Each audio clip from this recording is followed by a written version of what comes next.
Maintenant qu'on a écaillé notre dorade, on va regarder comment lui lever les filets. Donc c'est le même principe pour toutes les dorades, pour quasiment tous les poissons. Je vois pas de différence. Un bar, un maigre peuvent avoir des spécificités un peu au niveau de la forme de l'arête, etc. Mais là, je vais vous montrer les grands principes.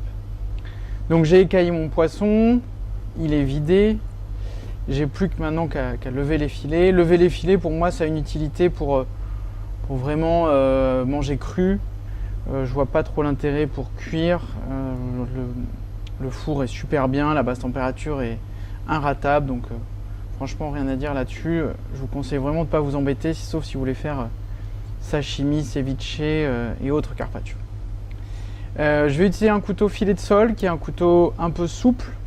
Donc on appuie dessus et en fait ça permet d'aller appuyer pour aller coller à l'arête et laisser le moins de chair possible. Et on va commencer. Ce que je vais faire d'abord, c'est que je vais prendre ma nageoire ici, la tirer vers l'extérieur et je vais aller faire toute une coupe ici le long avec la base du couteau, ce qui va me permettre, avec un couteau bien aiguisé, de rentrer ici. Si ça passe pas du premier coup, que je bute sur une arête, je mets un deuxième, clac. Ici, moi je vais toujours au plus près pour essayer de récupérer, mais il y a des moments ça accroche après. Après, je vais aller mettre mon poisson à la verticale face à moi, le dos face au tranchant du couteau pour les droitiers.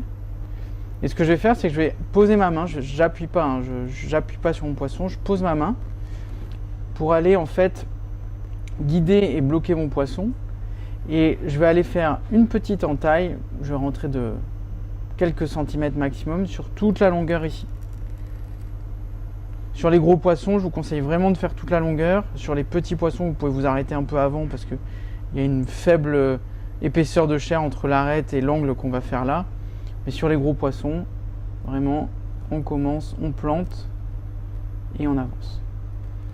Pour être sûr que je suis au bon endroit, j'appuie avec mon couteau, ce qui me permet de vérifier. Quand je bute dans une arête, je lève un petit peu et j'avance.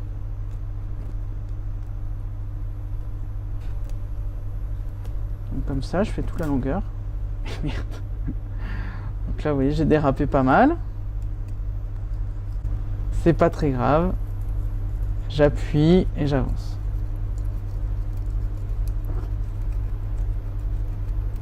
On va voir justement comment rattraper ça. Donc là, j'essuie mon couteau.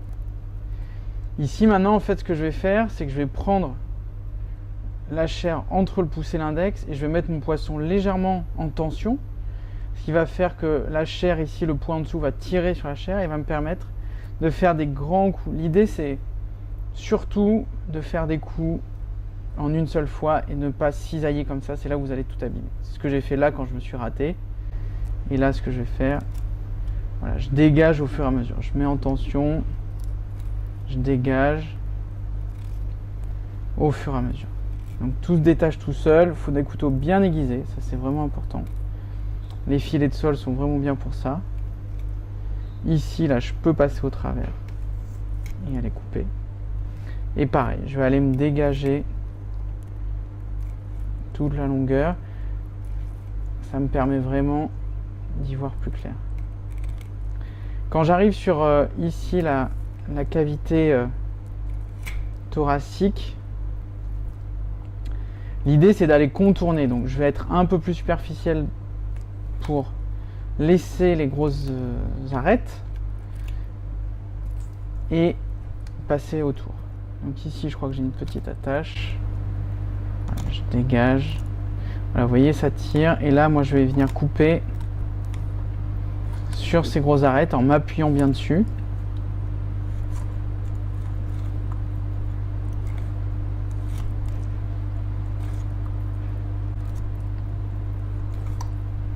Pour les récupérer un maximum.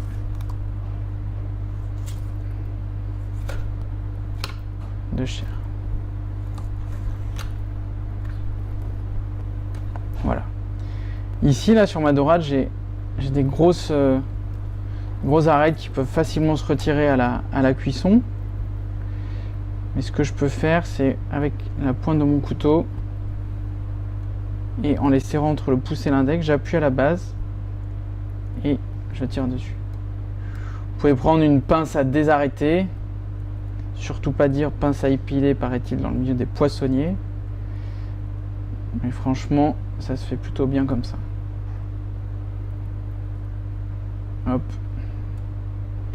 Donc là, ces arêtes sont vraiment au milieu du filet, donc je peux pas aller les contourner. L'autre option, c'est de faire une coupe en V, donc c'est d'aller couper les deux parties. Ça, on vous le montrera dans une autre vidéo. Voilà, ça c'est vraiment... Moi, je préfère enlever ça une fois cuit, ou lorsque je vais aller découper mon poisson. Je trouve que c'est beaucoup de boulot. On voit qu'ici, il me reste pas grand chose, donc je me suis plutôt bien débrouillé. Ce qui s'est passé au début, c'est que je suis pas allé assez loin, je me suis pas assez appuyé, donc j'ai commencé à passer derrière. C'est pour ça que j'ai dû forcer là et je suis passé en force. Donc j'aurais dû rester plus superficiel, histoire d'aller appuyer ici, parce que là on a on a toutes les arêtes de la dorsale, et donc quand je suis appuyé là-dessus, je suis bien, alors qu'ici j'ai beaucoup moins d'arêtes pour m'appuyer. On voit que on n'a plus grand chose. Ce qu'on aurait pu faire, c'est si on avait raté son coup, voilà, essayer de récupérer. On se met au milieu et on pousse comme ça vers l'extérieur, ce qui permet de récupérer un petit peu de chair. Éventuellement ici, mais franchement, sur le ventre, il n'y a pas grand chose à faire. Donc maintenant, on va faire l'autre filet. Alors ce que je vous conseille pour le deuxième filet, c'est soit d'enlever la tête, donc en coupant avec le gros couteau ici, soit de mettre votre poisson sur le bord de la planche, ce qui permet d'éviter en fait qu'il y ait un angle qui se forme quand vous allez arriver ici là. Avec un angle, c'est vraiment pas pratique.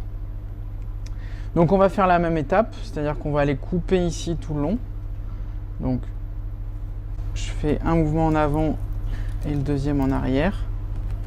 Ici, je lève un peu mon poisson pour passer.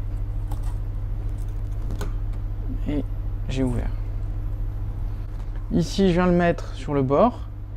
Et de la même manière, je vais aller faire toute la longueur. Je rentre un petit peu. J'appuie sur mon couteau ici. Vous voyez, là, je suis en appui. Et je fais toute la longueur. C'est là que l'intérêt d'avoir bien écaillé se voit. C'est que si vous commencez à avoir des écailles qui restent, elles vont bloquer et elles vont vous faire forcer et vous faire déraper. Faut vraiment pas forcer. L'idée, c'est d'y aller très doucement. Ayez des couteaux bien aiguisés, ça c'est vraiment le secret au final, qui n'est pas tellement un secret, mais qu'on n'applique pas assez souvent.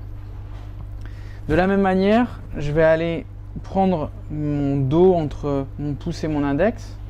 Et pareil, là, comme j'ai un gros poisson, le poids va faire que je vais pouvoir mettre ma chair en tension et aller peigner au fur et à mesure que je dégage.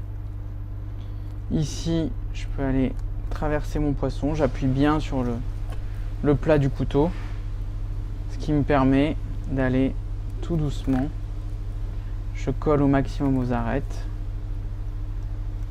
dégager ma chair.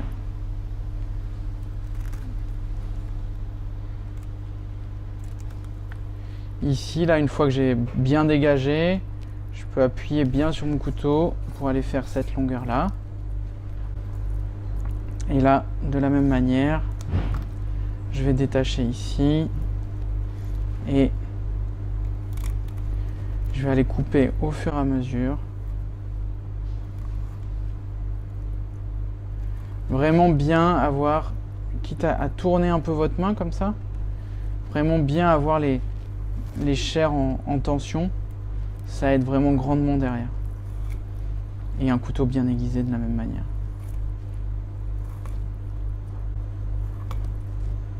Et là. Donc là, j'ai laissé le ventre. Pas très grave. Voilà mon deuxième filet. Donc vous voyez, ici, il me reste un peu de chair. Ce qui me permet en fait d'aller, avec le couteau, récupérer ce petit lambeau, ce petit bout. Voilà, là, j'ai mon petit carpaccio du cuisinier. C'est le privilège de celui qui a bossé. Ici, pareil, je peux aller retirer mes arêtes. Je prends la pointe du couteau, je saisis la base, j'appuie et je tire dessus. Pourquoi appuyer? Ça permet d'éviter que l'arête déchire.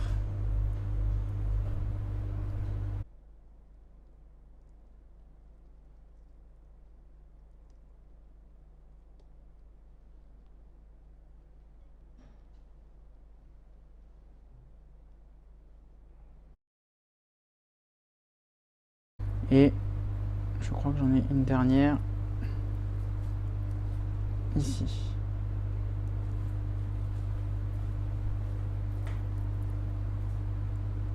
Non, une toute dernière. Les petites, j'ai pas forcément besoin d'appuyer. Ok, ce qu'on voit, c'est que ici, il nous reste quand même, pour moi, pas mal de matière. Vous voyez ici, ici. Là, à la base de ces nageoires, j'ai des muscles, etc. Avec une cuisson basse température, j'aurais pu récupérer tout ce qu'il y a au milieu là. On va vous montrer dans une prochaine vidéo comment passer ça au courbouillon et directement récupérer après un petit peu de matière. C'est pas fou, mais c'est déjà pas mal.